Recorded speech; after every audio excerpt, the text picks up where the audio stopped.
Welcome to the Ocular, my private study. We can speak here without fear of being overheard.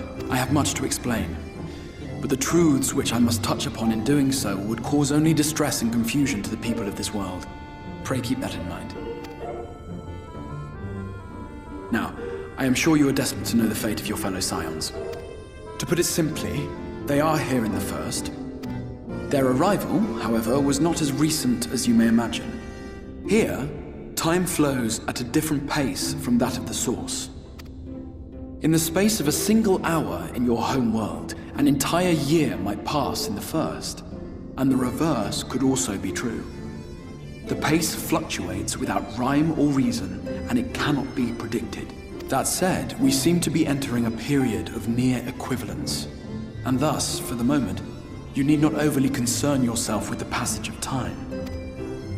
As for your companions, however, Y'shtola and Urianger have dwelled here for 3 winters, all told, while Thancred's count stands at 5. Even our more recent arrivals, Alphino and Alizé, have lived in the First for almost a year. My intention had been to summon only you, but the art of reaching across worlds has proven exceedingly difficult to master.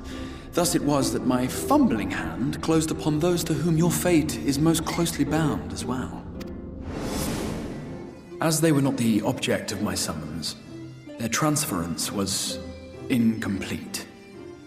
Though they may appear to possess corporeal bodies, they are, in truth, merely spirits that one can see and touch. Consequently, while you yourself will be able to pass between worlds with relative freedom, they will not. Much as it grieves me, they are stranded here, unable to return.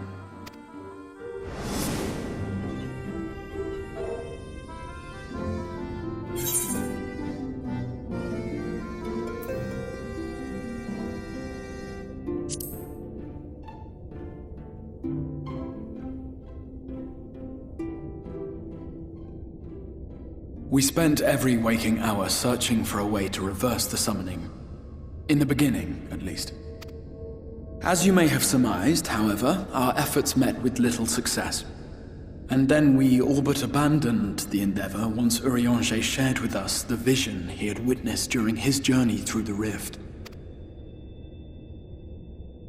In that chaotic no-man's land between realms, time and space warp and blend in unexpected ways.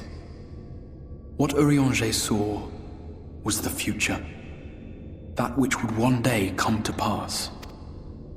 In his vision of tomorrow, the First was rejoined with the Source.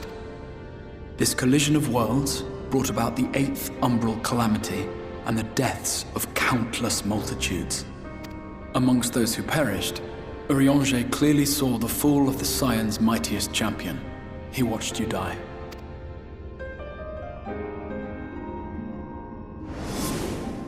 And thus did the Scions embrace their exile, and began searching this world for a means to forestall the coming catastrophe in yours. Their souls are stranded in the First, yes, but they have fought on, desperate to save their home and you from destruction. Nor have their efforts been in vain, for it was they who finally established that the elimination of the Sin Eaters will indeed serve to prevent the calamity. Considering these circumstances of our meeting, you would be forgiven for doubting my version of events.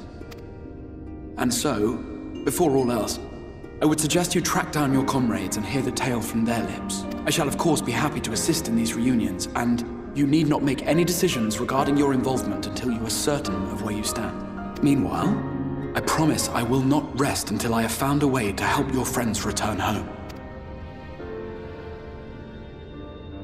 What say you? Have I earned your trust for the moment, at least?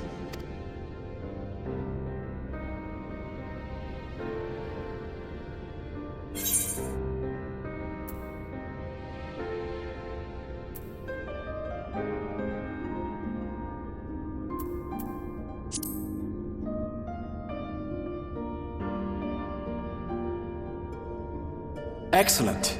You will not regret this. With that settled, we shall have to see about getting you ready for the road. Traveling across the rift has no doubt left you weary. I will arrange for a room where you might rest in comfort. While it's being prepared, perhaps I can show you around.